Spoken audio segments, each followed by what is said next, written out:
selamat hari Minggu. Jumpa lagi di Pada Minggu hari ini bersama Kak Agnes, Kak Christine, dan Kak Marina. Apa kabar adik-adik di rumah? Kakak harap adik-adik selalu dalam keadaan baik. Untuk membangkitkan semangat kita, mari kita angkat lagu pujian dari Terbit Matahari.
Oke adik-adik, kita mau mulai ibadah kita, tapi kita harus berdoa dulu ya. Lipat tangannya, tutup matanya, kita berdoa. Bapa dalam surga, terima kasih karena sampai saat ini kami masih beroleh nafas kehidupan daripadamu. Bapa, sebentar lagi kami akan memulai ibadah kami, kiranya Tuhan berkati ibadah kami dari awal hingga akhir. Biarlah kami menjadi anak yang dengar-dengaran. Ampuni dosa-dosa kami agar kami layak menerima berkat-Mu. Dalam nama Tuhan Yesus kami berdoa dan mengucap syukur. Amin.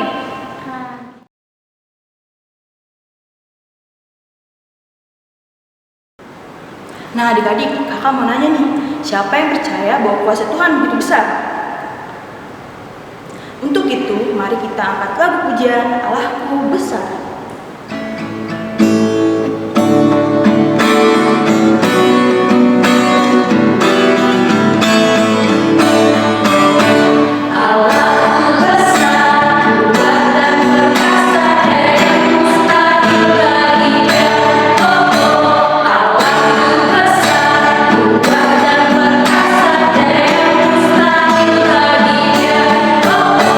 Gunung miliknya, sungai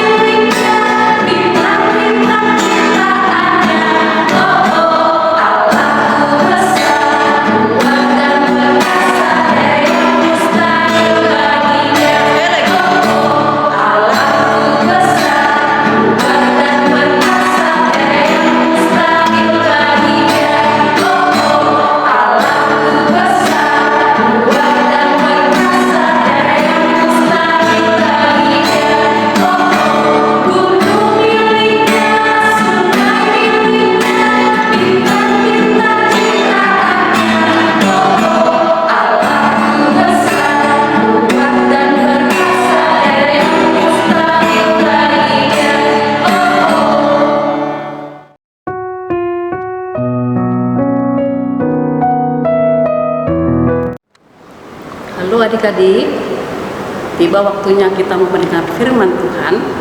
Sebelum itu kita siapkan Alkitab dulu sebelum kita berdoa. Kita berdoa, lipat tangan, tutup matanya. Kita berdoa. Terima kasih Tuhan, kami ucapkan kepadamu di siang hari ini, di mana Tuhan kami boleh mengadakan kebaktian dari rumah kami masing-masing. Karena Tuhan yang selalu memberkati kami. Begitu juga Tuhan firman-Mu yang mau kami dengarkan. Buka hati dan pikiran kami, supaya firman boleh kami pakai dan kami mengerti Tuhan. Dalam nama Tuhan Yesus Kristus kami berdoa. Amin. Kita sama-sama membuka Alkitab. Semua buka Alkitabnya yang tertulis dalam Injil Matius 26, ayatnya yang ke-36 sampai ayat yang ke-46. Kita baca bersama-sama. Matius 26 ayat 36 sampai 46. Maka sampailah Yesus bersama-sama murid-muridnya ke suatu tempat yang bernama Getsemani. Lalu ia berkata kepada murid-muridnya, "Duduklah di sini, sementara aku pergi ke sana untuk berdoa." Dan ia membawa Petrus dan kedua anak Zebedeus sertanya. Maka mulailah ia merasa sedih dan gentar. Lalu kata kepada mereka, "Hatiku sangat sedih, seperti mau mati rasanya. Tinggallah di sini dan berjaga-jagalah dengan aku." Maka ia maju sedikit, lalu sujud dan berdoa, katanya, "Ya Bapakku, jikalau sekiranya mungkin, biarlah cawan ini lalu daripadaku, tetapi janganlah seperti yang kau kehendaki, melainkan seperti yang engkau kehendakilah." Setelah itu ia kembali kepada murid-muridnya itu dan mendapati mereka sedang tidur. Dan ia berkata kepada Petrus, "Tidakkah kamu sanggup berjaga-jaga 1 jam dengan aku? Berjaga-jagalah dan berdoalah, supaya kamu jangan jatuh dalam pencobaan. Roh memang penurut, tetapi daging lemah." Lalu ia pergi untuk kedua kalinya dan berdoa, katanya, "Ya Bapakku, jikalau cawan ini tidak mungkin lalu, kecuali apabila aku meminumnya, jadilah kehendak-Mu." Dan ketika ia kembali pula, ia mendapat mereka sedang tidur, sebab mata mereka sudah berat. Ia membiarkan mereka di situ, lalu pergi dan berdoa untuk ketiga kalinya dan mengucapkan doa yang itu juga. Sesudah itu ia datang kepada murid-muridnya dan berkata kepada mereka, "Tidurlah sekarang dan istirahatlah. Lihat, saatnya sudah tiba bahwa Anak Manusia diserahkan ke tangan orang-orang berdosa. Bangunlah, marilah kita pergi. Dia yang menyerahkan aku sudah dekat." Sampai di situ pembacaan firman Tuhan. Adik-adik, apa kabar hari ini? Apakah merasa bahagia atau merasa sedih? Setiap orang pasti pernah merasa bahagia, yaitu ketika dia mendapat juara kelas, ketika dia berulang tahun, atau ketika dia mendapat hadiah atau surprise dari orang yang dia kasihi. Dan setiap orang juga pernah merasa bersedih, yaitu ketika yang dia kasihi sedang sakit, dan ketika orang tuanya atau anaknya pergi, dan ketika yang dia kasihi sedang pergi. Ya, sekarang Tuhan Yesus begitu juga. Tuhan Yesus juga pernah bersedih dan gentar ketika ia berada di Taman Getsemani bersama murid-muridnya, Simon Petrus, Yakobus, dan Nikodemus. Tuhan Yesus memang sengaja pergi ke Taman Getsemani untuk berdoa di sana. Dia tahu bahwa apa yang akan terjadi, dia sangat tahu semuanya, termasuk kepada dirinya sendiri. Tuhan Yesus tahu bahwa tidak lama lagi dia akan ditangkap dan disalibkan di Golgota. Begitu dia tidak sengaja membawa semua murid-muridnya ke Taman Getsemani. Dia bukan karena takut, tapi dia sengaja membawa muridnya yang dekat dengan dia, supaya orang itu tahu bahwa murid Allah Tuhan Yesus adalah bersama-sama dengan dia. Dari teks khotbah ini kita bisa melihat bagaimana Tuhan Yesus di Taman Getsemani. Kita bisa lihat bahwa ketekunan Tuhan Yesus untuk berdoa. Tuhan Yesus sengaja dia pergi ke Taman Getsemani untuk berdoa. Dia dibawa ke sono, dia bersama-sama salah satu murid Tuhan Yesus, bersama-sama dengan para imam untuk mengetahui keberadaan Tuhan Yesus, yaitu Judas Iskariot. Judas Iskariot menerima duit 30 perak dari para imam. Melalui tes khotbah ini, kita dapat meneladani Yesus Kristus Sang Penebus kita. Yang pertama adalah berdoa. Tuhan Yesus juga berdoa. Apalagi kita orang Kristen yang disebut pengikut Kristus. Yesus pernah berkata, mintalah maka akan diberikan kepadamu. Carilah maka kamu akan mendapat. Ketoklah maka pintu akan dibukakan kepadamu. Yesus memberi waktu khusus untuk berdoa. Dia pergi ke Taman Getsemani dengan tidak mengajak semua muridnya, tetapi dia mengajak hanya beberapa murid yang dekat dengan Yesus. Tentunya itu bukan karena Yesus takut keberadaannya di situ, tetapi itulah yang kita perlu kita teladani dari Tuhan Yesus tentang berdoa. Berdoa adalah sangat penting buat kita. Selagi karena doa adalah napas kehidupan orang percaya. Dan doa adalah sangat penting buat orang yang hidup, karena doa itu adalah bagian dari hidup. Karena melalui doa kita bisa berkomunikasi langsung dengan Tuhan Yesus, meminta apa yang perlu sama kita dan meminta. Dan karena kita percaya bahwa doa kita itu suatu waktu akan diterima Tuhan Yesus dan diberikan pada waktunya. Yang kedua, berjaga-jagalah supaya kamu jangan jatuh ke dalam pencobaan. Yesus mengatakan kepada murid-muridnya yang ikut ke Taman Getsemani supaya berjaga-jaga bersama Tuhan Yesus. Berjaga-jagalah supaya kamu tidak jatuh ke dalam pencobaan. Roh memang penurut, tetapi daging adalah lemah. Ketika Yesus berdoa, ia telah mengatakan kepada murid-muridnya untuk berjaga-jaga, harus senantiasa siap, sedia, dan bangun. Sama seperti yang kita bayangkan satpam dengan yang menjaga satu kantor atau perkantoran atau instalasi lainnya, mereka tidak boleh tertidur ketika melaksanakan tugasnya. Demikian juga para suster sama perawat di rumah sakit, mereka tidak boleh tertidur pada saat orang bertugas. Pukul berapapun itu, mereka tidak boleh tertidur. Namun apa yang terjadi kepada murid ketiga Yesus ini? Mereka tertidur sampai 2 kali. Ketika Yesus pergi berdoa dan kembali kepada mereka, mereka masih tetap tertidur. Demikian juga kepada adik-adik.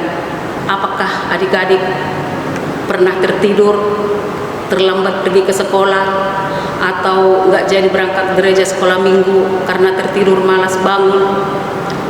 Dan ketika bapak sama ibu guru sekolah minggu memberikan firman Tuhan tertidur, dan kakak-kakak sekolah minggu apa temannya memimpin doa karena panjang doanya jadi tertidur. Ya kalau memang begini berarti iblis menang atas diri kita. Melalui firman Tuhan ini kita orang Kristen harus mampu melawan iblis. Itu semua godaan iblis. Memang kalau manusia sangat rentan terhadap dunia. Kita bisa gampang dipengaruhi oleh iblis. Makanya kita harus bisa mengalahkan iblis supaya iblis tidak berkenan di hidup kita. Gereja untuk mengikuti kebaktian sekolah minggu, jika itu terjadi, harus kita rajin sekolah minggu dan rajin berdoa supaya kita bisa mengalahkan iblis. Jadilah kita menjadi iman yang teguh, biar iblis bisa kita kalahkan dan kita menjadi menang. Jadilah kita menjadi pengikut Kristus. Seperti yang dikatakan tadi, orang Kristen ada pengikut Kristus, anak-anak sekolah minggu semua, kalau bisa mengalahkan iblis, berarti kita adalah pengikut Kristus. Tuhan Yesus memberkati kita semua. Salam adik-adik. Amin. Terima kasih Tuhan atas sapaan firman-Mu pada hari ini, di mana Tuhan mengingatkan kami supaya berjaga-jaga dan rajin berdoa. Tuhan, kiranya Engkau selalu memberkati anak-anak sekolah minggu, supaya anak yang dengar-dengaran, yang takut akan Tuhan, dan anak-anak yang rajin berdoa. Supaya melalui itu Tuhan, supaya godaan iblis Tuhan menjauh dari anak-anak sekolah minggu. Kiranya Tuhan yang selalu memberkati semuanya. Dalam nama Tuhan Yesus Kristus kami berdoa. Amin. Nah adik-adik, kita sudah mendengarkan firman Tuhan. Melalui firman Tuhan, kita akan mengingat nama Tuhan Yesus dimanapun kita berada. Untuk merespon firman Tuhan, mari kita angkat lagu pujian dari Kidung Jemaat nomor 344, Ingat Akan Nama Yesus.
Adik-adik, kita akan mengakhiri ibadah kita dengan berdoa. Yuk lipat tangannya, tutup matanya, kita bersatu dalam doa. Tuhan Yesus yang baik, terima kasih Tuhan karena berkat-Mu yang telah Kau curahkan kepada kami. Sampai pada hari ini kami dapat berkumpul di rumah melaksanakan ibadah online pada hari ini. Tuhan berkati kami yang telah mendengarkan firman-Mu, biarlah firman-Mu menjadi pedoman di dalam hidup kami ya Bapa. Ajari kami anak-anak-Mu Tuhan untuk menjadi anak-anak yang taat dan dengar-dengaran terhadap Engkau ya Tuhan. Berkati setiap kehidupan kami dengan keluarga kami juga ya Tuhan, agar kami terhindar dari segala virus dan penyakit yang ada. Tuhan, ampuni segala dosa dan kesalahan kami agar kami layak menerima berkat-Mu. Inilah doa kami yang kami alaskan hanya dalam nama anak-Mu Yesus Kristus kami telah berdoa dan mengucap syukur. Amin. Mari sama-sama kita mengucapkan doa Bapa kami. Bapa kami yang di surga, dikuduskanlah nama-Mu, datanglah kerajaan-Mu, jadilah kehendak-Mu di bumi seperti di surga. Berikanlah kami pada hari ini makanan kami yang secukupnya, dan ampunilah kami akan kesalahan kami, seperti kami juga mengampuni orang yang bersalah kepada kami.